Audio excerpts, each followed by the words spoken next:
ஈரோட்டிலே மாபெரும் விழா ஆடிதோறும் நடக்கிறது. ஆடிப்பட்டம் தேடி விதைத்துவிட்டு தையிலே அறுவடை செய்வது தமிழர்களுடைய மரபு. ஆனால் ஆடியிலும் ஒரு அறுவடை திருவிழா ஈரோட்டில் மட்டும்தான் நடந்து கொண்டிருக்கிறது. அதுதான் அறிவின் அறுவடை. பாரதியிடத்திலே கேட்டார் ஒருவர், கலைமகள் விழா என்றால் என்ன?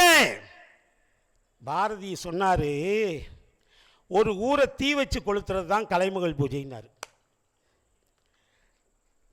வந்தவர் அதிர்ச்சி ஆயிடுச்சு. என்னையா நீங்கள் ஒரு பெரிய யுக கவிஞர் இப்படி சொல்லலாமான்னாரு. வேற கலைமகள் பூஜைனா என்னன்னாரு. அவர் சொன்னார், புத்தகத்தெல்லாம் அடுக்கி வச்சு அதுக்கு மேலே சந்தனத்தை போட்டு பூவை போட்டு அதுக்கு மேலே ஒரு கலைமகள் படத்தையோ கலைமகள் முகத்தையோ வச்சு வழிபாடு செய்வது தானே கலைமகள் பூஜை என்று வந்தவர் சொன்னார். பாரதி சொன்னான், இல்லை இல்லை, அது கலைமகள் பூஜை அல்ல. மந்திரத்தை முணுமுணுத்து ஏட்டை வரிசையாக அடுக்கி அதன் மேல் சந்தனத்தை மலரையிடுவோர் சாத்திரம் இவள் பூசனை என்றாம். வீடுதோறும் கலையின் விளக்கம், வீதி தோறும் இரண்டொரு பள்ளி, நாடு முற்றும் உள்ளன ஊர்கள், நகர்கள் எங்கும் பல பல பள்ளி, தேடு கல்வி இல்லாத ஊரினை தீயினுக்கு இரையாக மடுத்தல். கல்வின்னு கூட சொல்லல, தேடு கல்வி. அந்த தேடு கல்வி என்னது தெரியுமா?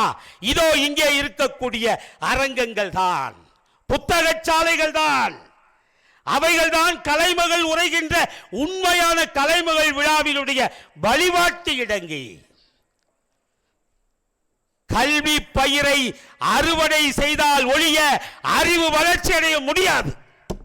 வாழ்க்கையிலே கீழே இருப்பவனை மேலே ஏற்றுவது படி. அதனால் நூலைப்படி, சங்கத்தமிழ் நூலைப்படி, முறைப்படி நூலைப்படி, காலையில் படி, கடும்பகல் படி, மாலை இரவு பொருள்படும்படி நூலைப்படி, கற்பவை கற்கும்படி வள்ளுவர் சொன்னபடி கற்கத்தான் வேண்டும், அப்படி கல்லாதார் வாழ்வதப்படி, அறம்படி பொருள்படி, அப்படியே இன்பம்படி, இறந்த நான்மறை மீண்டும் பிறந்ததென்று சொல்லும்படி, அகப்பொருள்படி புறப்பொருள்படி, அதன்படி புகப்புக படிப்படியாய் புலமை வந்துடுமே என் சொற்படி, ஜாதி எனும் தாழ்ந்தபடி நமக்கெல்லாம் தள்ளுபடி, சேதி தெரிந்துபடி தீமை வந்திடுமோ மறுபடி, பொய்யிலே முக்காற்படி புரட்டிலே காற்படி, வையகம் ஏமாறும்படி வைத்துள்ள நூல்களை ஒப்புவதப்படி, தொடங்கையில் வருந்தும்படி, இருப்பினும் ஒன்றிப்படி அடங்கா இன்பம் மறுபடி வந்திடும் ஆன்றோர் சொற்படி. 28 படி. வாழ்க்கையிலே படிப்பு ஒழுங்காக இருந்தால் நீங்கள் செய்கிற அறிவினுடைய அறுவடை ஒழுங்காக இருக்கும். தமிழ்நாடு அரசு மக்கள் சிந்தனை பேரவை இணைந்து நடத்தும் எழுச்சிகரமான 20ஆம் ஆண்டு ஈரோடு புத்தக திருவிழா ஆகஸ்ட் 2 முதல் 13 வரை. இடம் சிக்கைய நாயக்கர் கல்லூரி மைதானம், ஈரோடு. அறிவு வேள்விக்கு அணி திரள்வோம், அறிவை பொது உடைமையாக்குவோம். அனைவரும் வருக.